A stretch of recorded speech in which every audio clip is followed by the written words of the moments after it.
Inilah 6 dosa orang tua kepada anak yang sangat dibenci Allah. Para orang tua sering tidak sadar.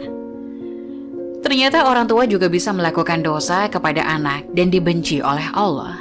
Kadang orang tua tidak sadar dan cenderung mengabaikan dosa besar kepada anak dan dibenci oleh Allah. Dosa orang tua pada anak juga sangat dibenci oleh Allah dan para orang tua harus paham.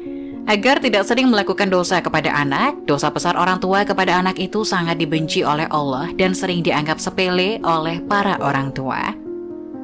Lalu apa saja dosa besar yang orang tua kepada anak lakukan dan dibenci oleh Allah dan sering dianggap remeh oleh para orang tua? Dijelaskan ada 6 dosa besar orang tua kepada anaknya yang sangat dibenci Allah dan jarang disadari orang tua. 1. Kasar pada anak. Dosa besar orang tua kepada anak yang sangat dibenci Allah yang pertama, bersikap kasar terhadap anak. Para orang tua jangan sampai memaki anak dengan sebutan buruk dan tidak sesuai dengan namanya. Hendaknya para orang tua menasihati anak dengan lemah lembut dan penuh kasih sayang. Rasulullah Shallallahu Alaihi Wasallam bersabda, "Sesungguhnya kalian akan dipanggil pada hari kiamat dengan nama-nama kalian dan nama ayah kalian. Maka perbaikilah nama kalian." Hadis riwayat Abu Daud nomor 4297. 2. Pilih kasih terhadap anak. Sikap pilih kasih yang dilakukan orang tua kepada anak termasuk dosa besar yang sangat dibenci Allah. Para orang tua jangan sampai bersikap baik hanya kepada salah satu anak saja, sedangkan anak lainnya terabaikan. Dalam hadis sahih yang diriwayatkan oleh Imam Muslim dijelaskan bahwa Nu'man bin Bashir pernah bercerita, "Ayahku menginfakkan sebagian hartanya untukku. Ibuku Amrah bin Rawaha kemudian berkata, 'Saya tidak suka engkau melakukan hal itu sehingga menemui Rasulullah.'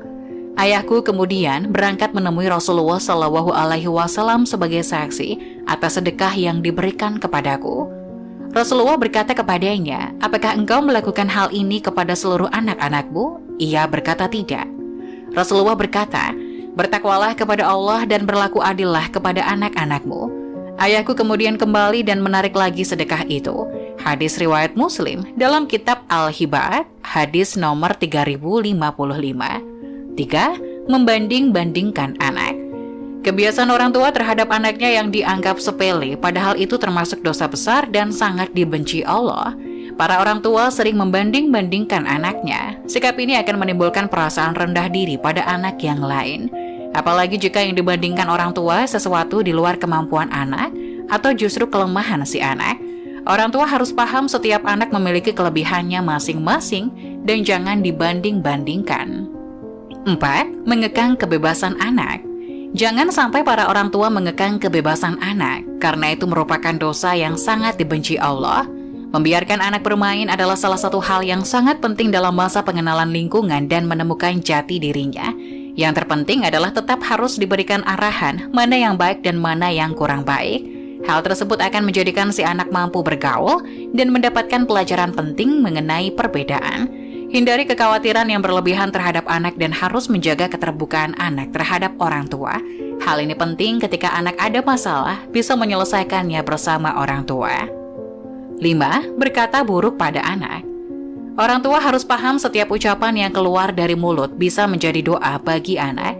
Hal ini sering tidak disadari oleh para orang tua, di mana sering berkata buruk kepada anak ketika sang anak tidak patuh. Abu Hurairah radhiyallahu anhu berkata, Rasulullah Shallallahu Alaihi Wasallam bersabda, ada 3 doa yang dikabulkan: doa orang yang dianiaya, doa musafir, doa keburukan orang tua atas anaknya. Hadis riwayat Tirmizi nomor 1828. Untuk itu pada saat menasihati anak akan lebih baik jika memberikan perumpamaan dan saran, lalu kembalikan kepada si anak supaya menentukan pilihan. 6. Tidak memberikan pendidikan kepada anak. Orang tua memiliki kewajiban untuk mendidik anak, bukan hanya pendidikan di sekolah, tapi juga pendidikan yang menyangkut segala aspek kehidupan. Misalnya saja pendidikan adab, etika, atau moral, pendidikan agama, dan pendidikan lainnya yang bermanfaat bagi anak. Jika orang tua mengabaikan pendidikan kepada anak, maka bisa dikatakan anak tersebut layaknya anak yatim, padahal masih mempunyai kedua orang tua. Bekal pendidikan penting diberikan kepada anak untuk bekal di masa depan, baik dunia maupun akhirat. Rasulullah Shallallahu Alaihi Wasallam bersabda, ajarilah anak